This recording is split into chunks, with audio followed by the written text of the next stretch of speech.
Во студиото на Здраво Македонија, по 9 часот, се дружиме со Александра Панчевска, лиценциран психолог и гешталтерапевт, Олгица Ѓоргиева, моден дизајнер и пејачот Дамјан Стојменовски. Останете со нас до 11 часот. И да, после вторите утрински вести, ве се враќаме повторно назад во студиото, почитувани гледачи. Си ги пречекавме нашите гости, кои што беа многу скромни и не сакаа ни кафе. Ама многу ми е драго што направивме една одлична комбинација, сите од различни професии, двајца од нив и првпат ни гостуваат овде во Здраво Македонија. Навистина ќе ми биде многу драго доколку си поминат убаво, ќе видиме на самиот крај. Еве да ги представиме. До мене е Александра Панчевска, која што е лиценциран психолог и психотерапевт. Александра е за првпат гостинка кај нас во Здраво Македонија и многу ми е драго што сте денеска тука. Александра, добро утро. Добро утро. Како благодарам на поканата. Добро сум. Добро, баш ми е драго што е така. Уште еден млад дечко кој што ни е повторно прв пат гостин во Здраво Македонија, иако бил во Канал 5 пред многу години, овдека во Здраво Македонија е прв пат. Тоа е Дамјан Стојменовски, пејач. Дамјан, добре дојде во Здраво Македонија за прв пат. Добро најдов, добро утро. Пред се ви благодарам на поканата. Многу ми е мило што сум овде и поздрав до сите гледачи на Канал 5 телевизија. И нас ни е многу драго што си тука. Верувам дека убаво ќе си поминеш. Имам уште една дама која што не ни е прв пат гостинка, меѓутоа секогаш кога е тука има нешто интересно да најави. А со тоа што е модна дизајнерка, претпоставам дека веќе очекувате што може да најави во продолжение. Тоа е Олгица Ѓоргиева. Олгица, добро утро. Добро и за утро. тебе. Посебно ми е драго што повторно сум ваша гостинка. И повторно во истата комбинација си Милена. Ето така, да. Супер. И како што кажав, еви Милена ќе биде заедно со мене до самиот крај. Милена, добро утро официјално пак и за тебе. Добро утро, Елена, до тебе, до нашите гости, до нашите гледачи, бидејќи тие се скромни, јас и ти не сме изгледа толку скромни во однос на кафето. Јас не знам, и ти пиеш кафе?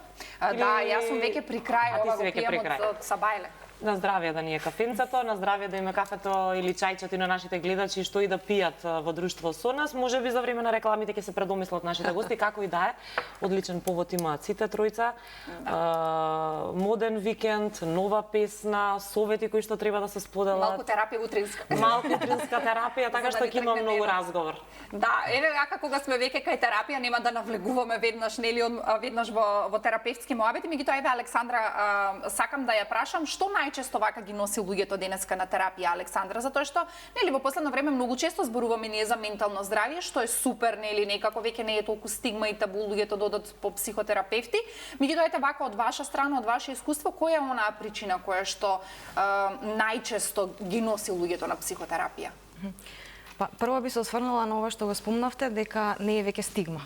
Затоа што порано различно се гледало на психотерапијата, на тоа зашто некој оди на психотерапија, што треба да, нели, Можеш да имаш некој многу сериозен проблем, може би, страшно нешто, срамота е. Сега веќе не е така полека, ама сигурно се менува тоа. Така да луѓето се поспремни да се отворат, да побараат разговор и да сакаат да направат промена кај себе. Значи тоа е тоа што ги носи луѓето на терапија, сакаат да направат промена кај себе и дознале дека психотерапијата е еден начин на кој што може тоа да се направи.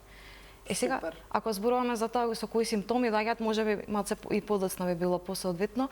Различни се, еве можам вака да кажам, бидејќи најчесто еве вака кои се проблемите поради кои што доаѓаат. Дали има некои проблеми кои што најчесто се вртат, не знам, брачни проблеми, љубовни проблеми, здравствени проблеми, нели секој некој се доаѓа со своја мака? Да, па има различни. Не би можела да кажам дека сега ова и ова се случува. Доста се чести анксиозноста во последно време, панични напади како симптоми. Има луѓе што доаѓаат заради тоа што доживеале, преживеале некој травматски настан, па сакаат да работат на тоа за да не си го носат како тежина со себе во животот. Љубовни проблеми, да, се случува, проблеми, потешкоти, ајде или некои предизвици во релациите, во социјалните релации, за личен раст и развој. Значи, не поправаме нешто што не чини, туку работиме на личен раст и развој. А помлади или повозрастни може да се направи некоја разлика во однос на возраста? Кој повеќе се охрабрува да дојде? Барем кај вас конкретно. Па, Зависи, кај секој терапевт е различно, верувам. Значи, јас не можам да кажам преку моето искуство дека само таа и таа категорија доаѓаат. Кај мене лично, веројатно ради мојата возраст, па доаѓаат помлади, меѓутоа кај другите колеги доаѓаат од сите возрасти. Така. Дали нашите гости имале некакво искуство со психотерапија и кој е нивниот став веве вака за психотерапија? Еве Дамјан да Па каже. искрено според мене секој човек мислам дека треба да си има свој психотерапевт затоа што тоа е многу битно. Живееме во едно брзо општество каде што се соочуваме секојдневно со различни турбуленции и така натаму и мислам дека тоа е многу добро за менталното здравје. Така, добро. Олгица. Земајќи во предвид дека сум човек кој што многу релативно млад почнал да работи на себе, менталното здравје не ми било прашано дури на многу помлади години. Така да сметам дека е многу здраво, макар и за да се преиспиташ во поглед на своите постапки понатаму во животот и одлуки кои што ќе ги носиш, така да тотално сум отворена и окей со. Не мора да си има проблем, нели само, така. може би е добро и редовно да се прави разговор, бидејќи може би има разлика од правење разговор со пријател, другар, мајка, нели, или некој друг близок, а друг е разговорот на таков начин со стручно лице, претпоставувам. Каде што нема емоција. Да, Каде што... тука веројатно е многу подобро. Можат ли фамилиите да ни бидат замена за психотерапевт или најдобрите другарки или како и да е? Тие ќе ни слушаат, ама дали може да ни помогнат, тоа е веќе друго прашање. Па, мислам дека не може да се исклучи едното, не се исклучува едното со другото. Значи, за некои работи ни треба пријател. Наистина, да ни слуша и да ни каже, да ни даде поддршка, да ни каже свое мислење, да видиме дека емотивно го допира тоа што кажуваме ние, дека и другарка ми се лути со мене ако јас сум лута или ако нешто ми се случува и таа е тажна. А кај психотерапевт или кај психолог тоа не се случува затоа што има едно правило што е и во етичкиот кодекс, мислам правило е дека психотерапевтот е само терапевт, само психотерапевт и ништо друго. Значи не смее да има двојни релации. Значи јас не можам да бидам терапевт на моите другарки или на моето семејство или на колеги и колешки. Терапевтот е само терапевт, другарките си се пријателите, партнерот, нели, си имаат својата улога. Така, значи јас ако плачам, терапевтот нема да плаче со мене, не може. Не сме. Може ќе му дојде да заплаче, ама не сме, не Разликата е во тоа што не е лично инволвиран. Значи може некогаш да го допре, мислам, луѓе сме, може да не допре туѓата приказна. Може да почувствуваме емпатија во моментот со клиентот, меѓутоа не сме лично инволвирани емотивно во неговата приказна. И тоа ни овозможува да бидеме објективни во тоа што го правиме, да му дадеме простор да си се истражи самиот себе си, да си ги искаже емоциите. Многу е полесно да се седи со емоцијата на некој друг кога не сме лично инволвирани во тоа, отколку да бидеме со некоја тешка емоција со некој што ни е близок. Што не значи не го исклучува едното другото, тоа сакам да го нагласам дека секогаш ни се важни и блиските луѓе, меѓутоа тераписката релација е поразлична од овој аспект. И пообјективно може да се гледа на целата ситуација. И терапевтот не ги знае, например, сега ако зборуваме за релации со други луѓе, терапевтот не ги знае другите луѓе, нема да има сега некакво мислење за нив, нема да зазема страна, туку објективно му дозволува на клиентот му овозможува да си го истражи тој внатрешен свет и тоа што му се случува и да си најде начин како да продолжи или како да се справи со предизвикот или да си ги искаже емоциите без осудување. Супер. Еве Дамјан би сакала да го прашам како некој како млада личност која што нели работи со музика и покрај музиката има и нешто друго кое што го работи. Ние баш пред да влеземе во студиото зборувавме за тоа дека обично многу доктори, докторки, медицински сестри не се поврзани со музика, што не е случај, што не е во твојот случај така, затоа што ти се одлучи барем сега за сега, нели, не знаеме кај ќе те однесе животот, моментално да се занимаваш и со право. Да. Кажи ми, како ги балансираш сега тие овие работи? Например, како што кажав, многу си млад, на почеток си се гледа дека ја љубиш музиката, ја сакаш да се занимаваш со музиката, меѓутоа, нели тоа што го зборевме некако во овие времиња сите музичари имаат и некоја друга професија, не се занимаваат само со музика. Па вака според мене музиката и правото се исти, затоа што се исти на еден начин, затоа што преку правото го изразувам својот збор и аргумент, а преку музиката ја изразувам својата креативност и емоција. И за мене тие не представуваат различни, на еден начин се исти, затоа што го опишуваат мојот идентитет. Браво. Убаво? Да. Значи, еве, може Александра тука да каже дали е навистина. Дали убаво го се истражил себе си, дали убаво го сватил тоа. Не, убаво мислам да се истражуваме на многу полиња, нели? Не мора значи дека ако имаш една професија и тоа е тоа. се сложувам. Би сакала да се надоврзам на ова. Сметам дека е мит дека психологот или некој надворешен може да ни каже дали нешто правиме добро. Значи тоа е нешто што Дамјан може да си го каже и да си го почувствува самиот за себе. Дали си истражил доволно и Но како што каже Елена, уште е млад, можеби и нешто сосема трето ќе испадне на крај. Ќе испадне во животот, не се знае, можеби на некои забави кои што ќе се прават таму на тоа работно место, па тука ти како музичар може да засвириш. Се шегувам секако, но имало и такви моменти, верувам, а Елена тоа што го спомена околу докторите дека најчесто ја сакаат музиката, подобро така отколку доктори што влегуваат во политика, така што нека се бидат во сала. Да, нека се бидат во сала. Олгица, она што е актуелно сега во моментов е тоа што ќе се случува во недела. Так. Вашата ревија, ајде малку повеќе околу тоа на каков начин ќе се изразите овој пат, за разлика од минатиот пат кога се видовме, што ќе можат оние кои што ќе дојдат да видат во недела. Јас одлучив оваа колекција да биде продолжение на претходната. Добро. Така да можеби неколку креации од претходната ги земав како поедовна точка и од тука ја развив новата колекција. Ќе биде можеби малку помала колекција, станува збор за есен-зима, парчиња, значи малку потешка конфекција која што е и сама по себе тешка. И така да одлучив дека ќе биде можеби малку помал број, меѓутоа приказната претходната колекција беше The Future is Now, а сега е насловена The Now, која што е многу суштинска ако се погледне позадината на сето тоа и во принцип јас сум некој кој што секогаш има приказна, така и сум позната како дизајнер кој што работи на одредена тема. И само го продолжив тоа што беше како најава после подолга пауза од модни ревии во овде. Ја продолжувам и тоа што го правам во последниот период е се повеќе сум свртена кон себе и кон својата автентичност. Можеби чистам некои работи со кои што изминатиот период сум ги правила затоа што така треба или мора, така да сега некако сум си комплетно свртена кон својата креативност и тој ми е патот кој што ќе продолжувам понатаму. Се надевам луѓето кои што ќе погледнат ќе уживаат, ќе им се допадне. Ревијата ќе се случува во недела во 21 часот во склоп на Diamond Mall. Има еден нов бизнис центар. Така да Супер. Има многу дизајнери и оваа година, што искрено е одлично според мене. Вие повеќето веќе си се знаете, нели? Во Битола исто се случува, во Штип се случуваше. Ми се допаѓа тоа што има, ете да кажеме, некое размрдување на вашата сцена, што е супер.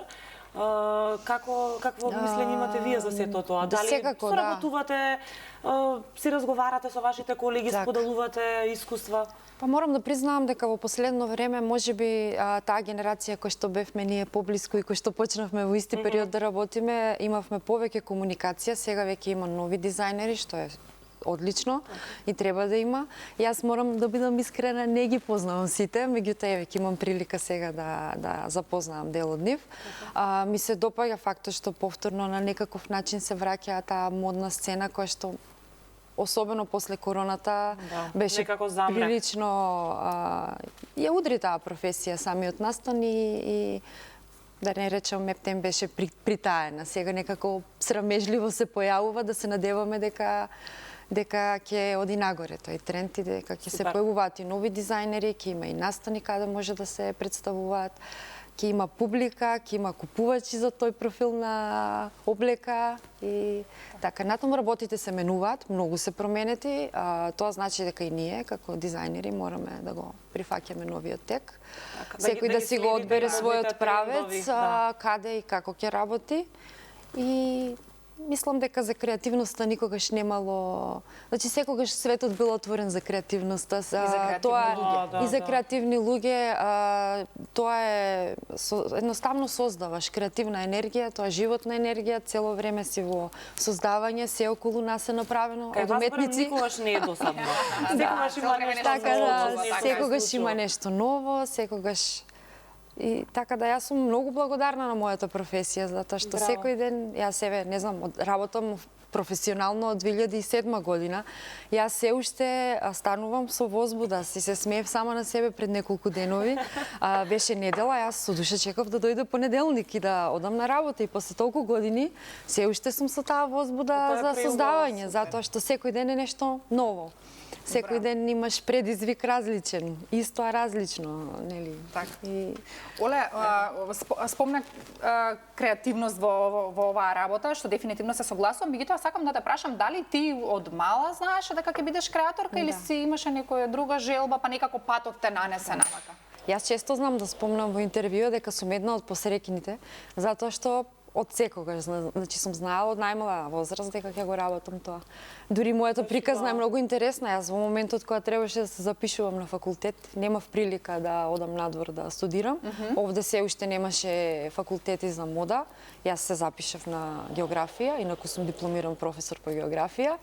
И после тоа, значи во денот кога дипломирав, дипломата им ја дадов на моите родители, им реков ова е поклон за вас.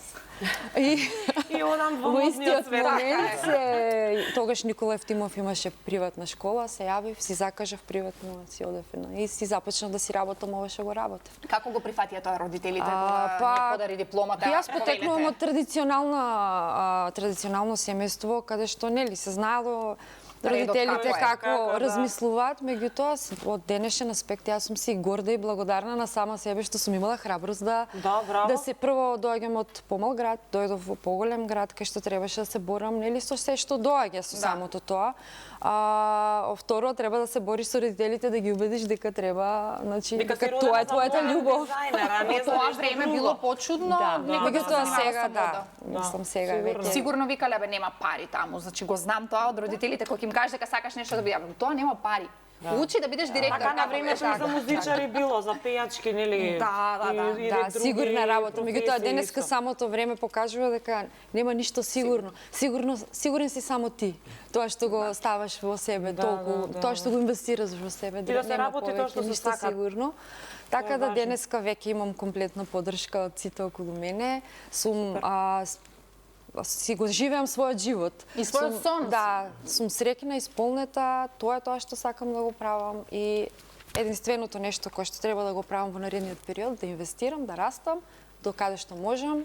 Не сакам ништо денес се да биде завршено, сакам тоа патување да трае до крајот на животот и да можам секој нареден ден да уживам. Убаво звучи се повеќе и повеќе. Ништо ќе дојдеме и ние кај тебе се разбудиме со нас. Да се разбудиме со нас, да дојде понеделник. Дамјан, каква е ситуацијата кај тебе? Дали ти од најмалино сакаше да бидеш пејач?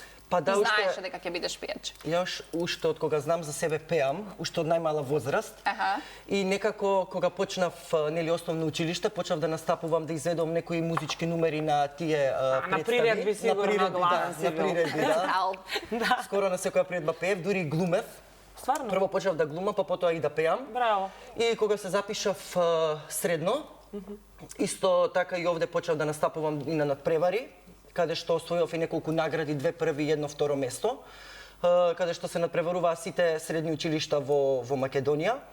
И така еве сега и почнав полека и да снимам своја авторска музика, нели? Кажи ми, омилена детска песна ете што си ја пеел, која ти била? Леле. Торо ти си помлад од нас. Мене ми беше. Која? Марионка. Не бил роден тогаш. Он е помлад од нас. Тоа беше 93-та година. Која година си роден, Дамјан? 2001 сум јас. 2001, значи ти си новата ера. Ти си новата ера. Да, Марионка е 93-та, Ехтој Тоше 92-та, 93-та. Тие се од наше време. Сакам пола убава. Сакам јас лада вози да. Скопје мојот град ми беше омилена, ја слушав на Златно Славејче. Скопје мојот град, таа песна. Јас види, има Јас кога бев дете тие ги знам и сега моите деца откако слушаат ги знам. Тој некој измеѓу период на некоја песна може да не ја знам, но Ти сега Беби Шарк ја знаеш. Беби Шарк беше веќе на памет. Да. Златно Славејче и други фестивали исто што ги имаме поточиња. Тоа да не носе нели од основно образование на разни манифестации, па и омилена ми беше Златно Славејче. Сега го нема за жал, но порано баш беше едно од Има Златно Славејче, како не? Моментално има. Има. Еве вчера ми стигна порака од училиште ќе ги носат. Да, има. Има. Супер, баш. Кој има деца одма знае кога е Златно Славејче, кога не ме прашувај ти за Има Не знам така сега да во можеш толку пораснав слободно, да. и затоа не ги знам баш Така. информациите. Но убаво од мал, како што баш кажа, си сакал. Значи Да. ти си исполнил сонот. Браво, супер. Да. Би сакала Александра да ја прашам многу често дали вие сте се сретнале со тоа, ете во нашето опкружување почесто или не толку често луѓето ви кажат што ќе ми е терапија, што ќе ми кажат таму, сега ќе одам, ќе губам време, ќе фрлам пари, нели некој има некој различен изговор за тоа зошто да не отиде на терапија. Меѓутоа или пак ќе кажат, јас исто сега тоа од моје искуство кажам, не сум ја болна, немам јас некој сериозен проблем па да одам на терапија. Кажете ми, има ли например, еве човек кој што нема, да речеме, некои сериозни проблеми, може ли да има некоја корист од терапија? Ајде ги разбиеме оние табуа кои што се за терапијата и кој може да оди на терапија и зошто всушност луѓето треба да одат на терапија? Апсолутно мислам дека нема потреба да има некој не знам каков проблем за да има корист човек од терапија, кој што спомнав и претходно, значи терапијата е еден процес на себе истражување. Еве јас така сум го доживеала. Прекрасен процес на себе истражување би рекла, кај што преку разговор, преку некои техники, вежби, размислуваме за тоа кои сме сега и да се истражуваме себе си, како функционираме во сегашноста, како дошло до тоа да ние функционираме така, бидејќи сето тоа што го правиме и што го доживуваме во сегашноста, некако сме се изградиле во таа личност. Да. И ако нешто од тоа не ни се допаѓа, можеби, или сакаме да напредуваме по уште повеќе да се развиваме во одредена насока, ваквите разговори може да ни помогнат.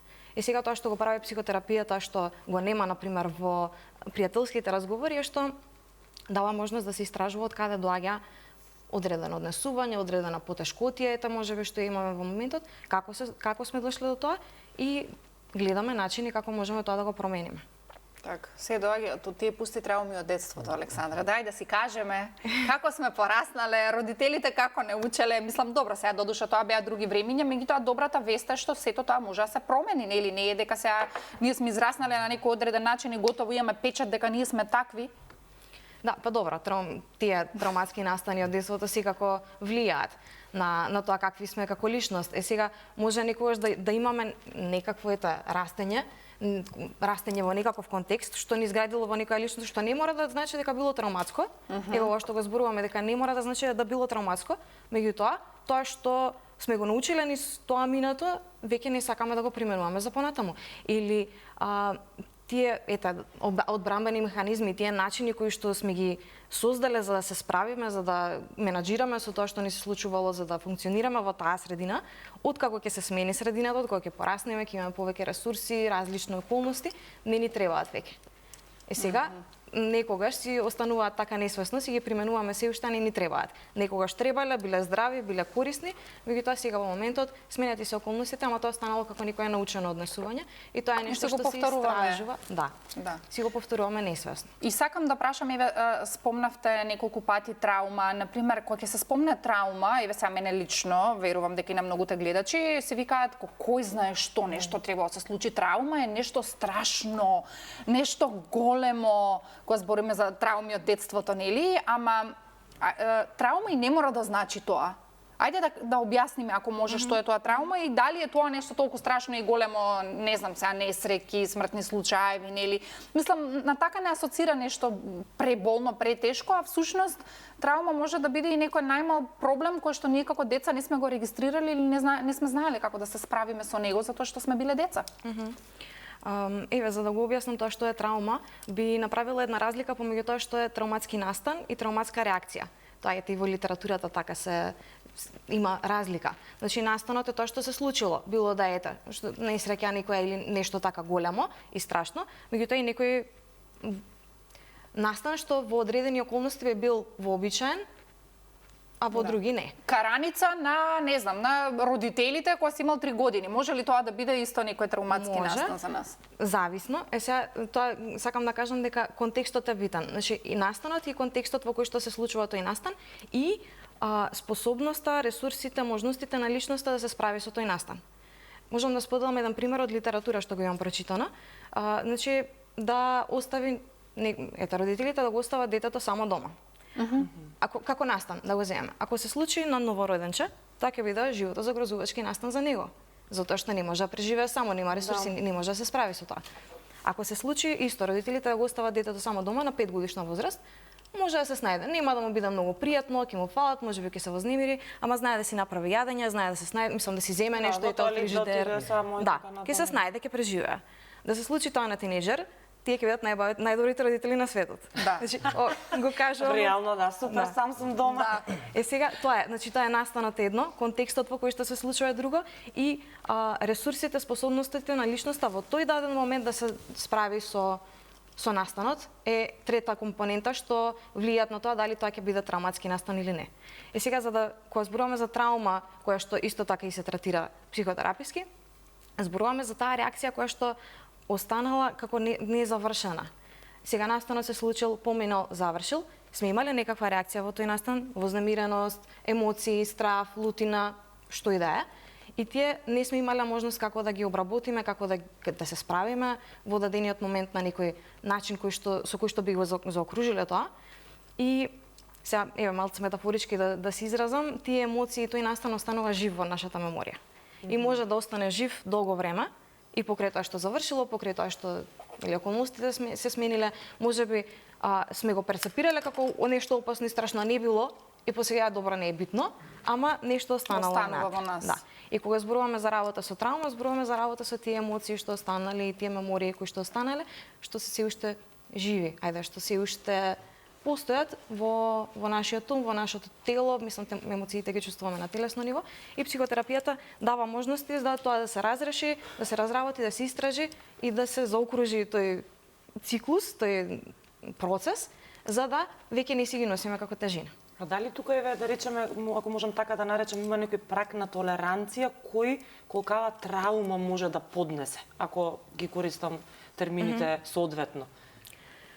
Тоа е многу индивидуално. Индивидуално, значи сепак. Зависи од контекстот, зависи дали дали во некоја ситуација што може би е травматска, страшна, загрозувачка, дали сме сами во тоа или има уште некој со нас. И тоа е како колкав ни е системот на поддршка и колкава е доживувањето лично дека јас можам да се справам со ова.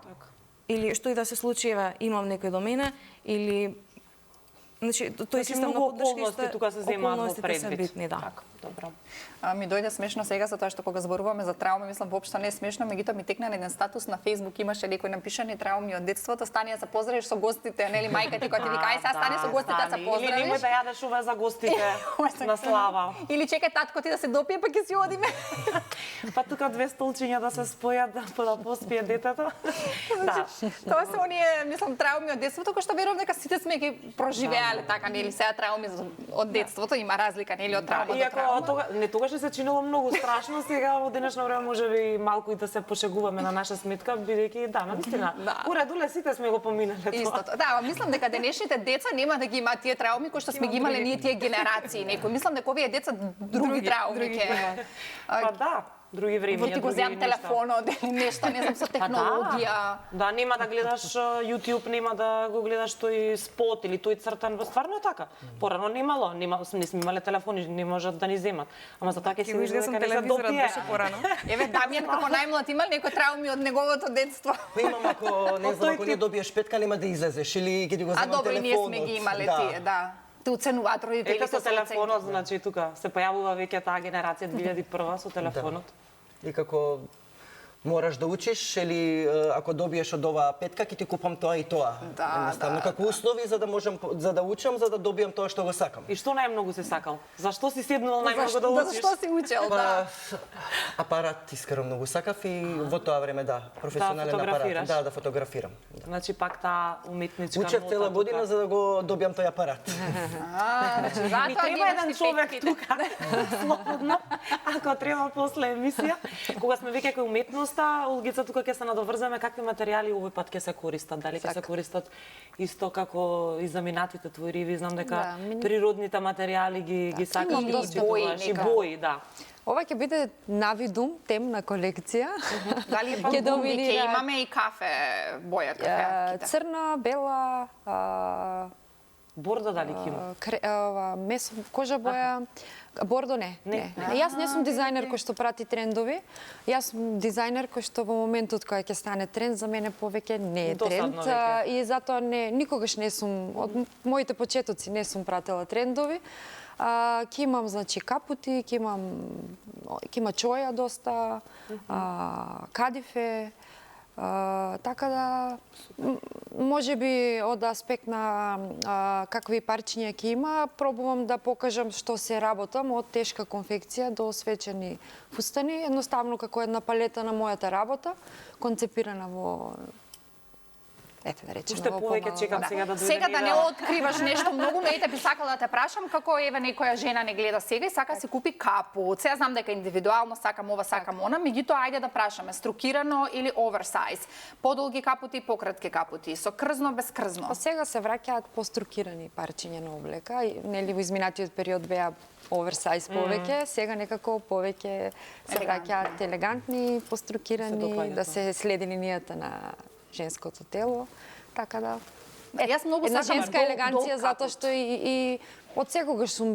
имала експерименти низ годините, меѓутоа во принцип во мојот израз уметнички превладува елеганција. И акцентот е ставен на жената, не така да јас си тргнувам од Ние високи сме, ако треба да ни направи дол капут, знаеш колку материјал е тоа? Ама многу е ретко денеска ти да најдеш дол капут. Сите се баш до онака колена до или доле. малце па под баш имам колената. дол капут. Па супер. Значи сакам до доле да биде капут, сега не да се Само нас да не влече. ни биде до колена. Едва Да, високи сте, да. Значи така кога ќе го облечеш скроз да бидеш Така, покриен. Не знам, многу е ретко да се најде денеска таков капут. Па ете затоа ќе можете да посетите некој од дизајнерите и ќе си направите тоа што кажеме ние се во недела да одиме на сакам да кажам на недела терапија. на терапија, па меѓу ќе другото и кажеме. тоа е терапија. Јас тоа сакам да кажам, ова е креативна енергија, женска енергија и многу често значи знае да па дури и во денешно време уметноста ја препишуваат како терапија. Еве не знам, Така е, може да. грешам ќе каже Дефинитивно. Дали да се соговорничката. Да се пее. Така да мислам дека не е далеко од вистината. А ние можеме да Уживање. запиеме малце сега тука. Мене Веќе пењето ми е новата терапија, песна. да, мене пењето ми е терапија кога сум нервозен, кога ќе си скарам и одма после тоа си запејувам Што и си све ми пееш поминува. вака да? Кај да ти изнервираме нешто сега? Што да ти изнервираме сега? За да отпееме нешто. Да, што сакаш најчесто да си пееш вакаш? Македонско или странско вака што? Странско, македонско и странско, еве тоа ќе го пеам многу. Елена Ристевска ја пеам, не знам, сите македонски пејачи ги пеам генерално. Зависи која песна ќе ја слушам тој период, таа ја пеам. Ајде нешто да слушнеме, еден рефрен. Еве може да ви ја испеам Те губа, мојата прва песна, рефренот. Ајде да слушнеме да видиме какви песни ти пееш. Не знам да те сакам, не, да љубам кога тешко е, те губам, се губам. Не знам да те сакам, не, да бидам силен за тебе, те губам, се губам. Супер! Благодариме многу. Јас ти посакувам албум да имаш свој, па да дојдеш надевам. наредното гостување да биде тука за албумот. Се Да надевам. направиш И промоција. јас многу сакам и работам на тоа периодот, па ќе видиме. Да не зборам пред време, ама здравје сакам за година-две веќе да го извадам тој албум. Вадам песна по песна и после тоа сакам да го исклопам воедно и да го извадам Со албумот. кого се работуваш најчесто? Па првата песна на музиката и аранжманот беше на Гоце Симоновски. Сега последната песна ја правев со Тоби Толга Мазар, тој е турчин кој што живее во Скопје во Македонија. Текстот е мој и аранжманот е на Андреј Ник. Тој е млад продуцент кој што го знаеме, да, го знаеме, многу супер. добар. Одлично.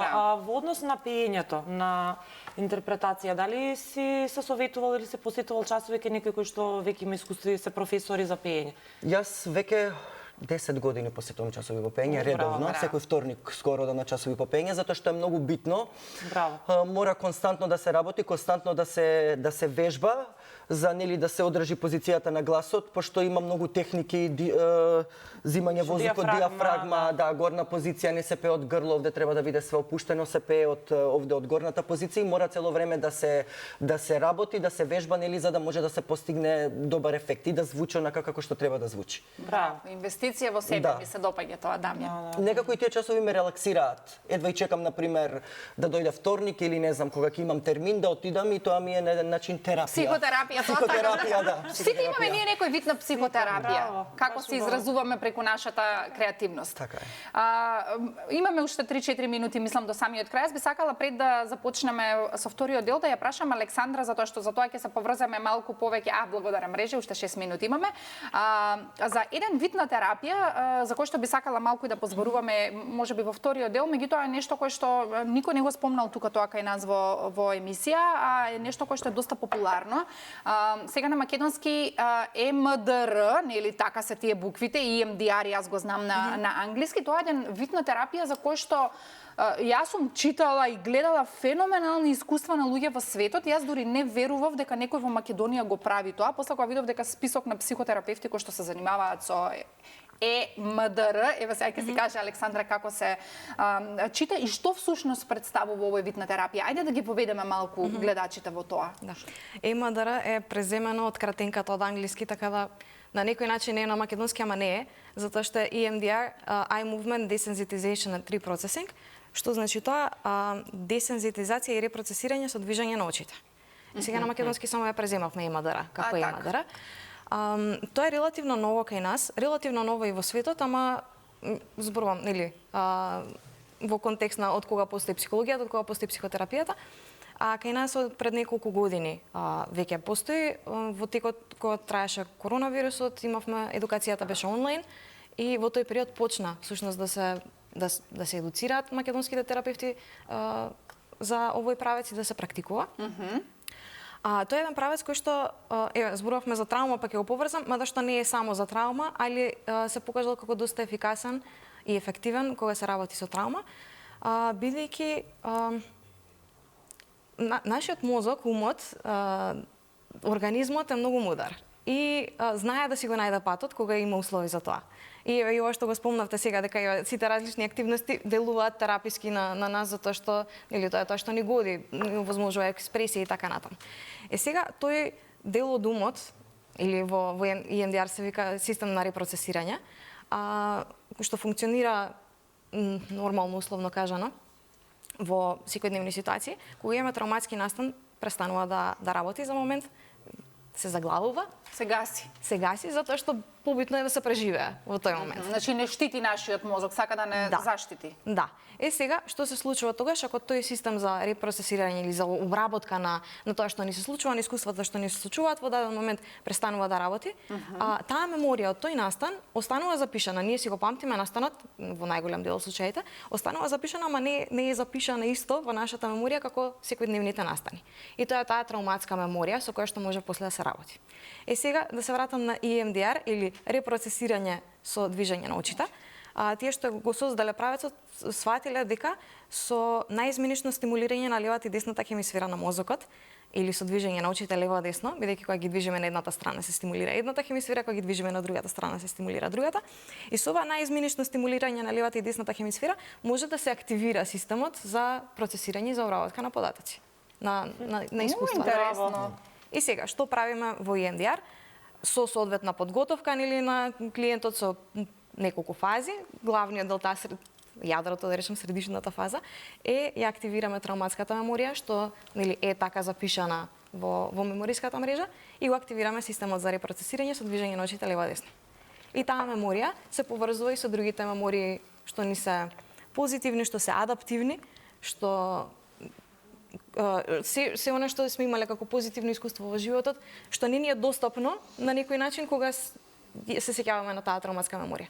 Значи, дали тоа значи дека ние се сеќаваме на работи кои што сме ги заборавиле? Може да се случи, ама не е тоа целта. Значи, во процесот може да се случи и тоа. Поинтата е меморијата од тој травматски настан да не биде повеќе, да не ни предизвикува реакции на вознемиреност во сегашноста. Кој што зборав и претходно, значи настанот поминал, травмата поминала. значи настанот, травматскиот настан поминал, се случил, завршил сме, преживеале, добри сме, ама чувството е уште тука. Значи тоа да го Да. Лошото решиме на чувство, некој предпоставам, кога сме истригирани нешто. Да, се работи на ето тоа повторна обработка, тоа репроцесирање, повторна обработка на меморијата од травматскиот настан, за да подоцна кога ќе се сетиме на тој настан, не го забораваме, ама кога ќе се сетиме на тој настан да немаме реакција на да не вознемирува, да не ни сегашност. предизвикува страх, Да немаме лоши повторно емоции. веројатно. Да. Затоа што многу често можеби ние се чувствуваме вознемирено, а не знаеме зошто. Барем јас кај мене тоа се зошто се чувствувам вака и не знаеш зошто се чувствуваш така, а гледаш мозоков си процесирал таму негде во некоја кутија, ставил нешто. Да, еве овдека доаѓа она што го зборавме дека психотерапијата е истражување на себе си. Да. Значи на психотерапија или при разговорите со терапевт, со психолог може да дадеме простор да видиме ето од каде Да се доаѓа подотвори таа реакција, кутијата. да, на што реагирам со вознемиреност. Затоа што сите тие потешкоти еве што зборуваме симптоми, спомнавме анксиозност, панични напади, ете вознемиреност, сето тоа се симптоми, се реакции на нешто. Да. Значи не се сами по себе. Не доаѓаат од никаде. Да. И сега тоа ни е сигналот. Како, не знам, сијалишката што свети кога во колата ќе ни снема бензин. Тоа е сигналот. И сега, нели, не ја менуваме сијаличката, пошто свети и пошто не треба да свети, туку гледаме да видиме што се случува, што овој сигнал, што овој симптом ни кажува. Затоа што сега за време на рекламите една сеанса која ќе ни направи Александра, на сите ќе се вратиме во вториот дел како други луѓе. Останете со нас.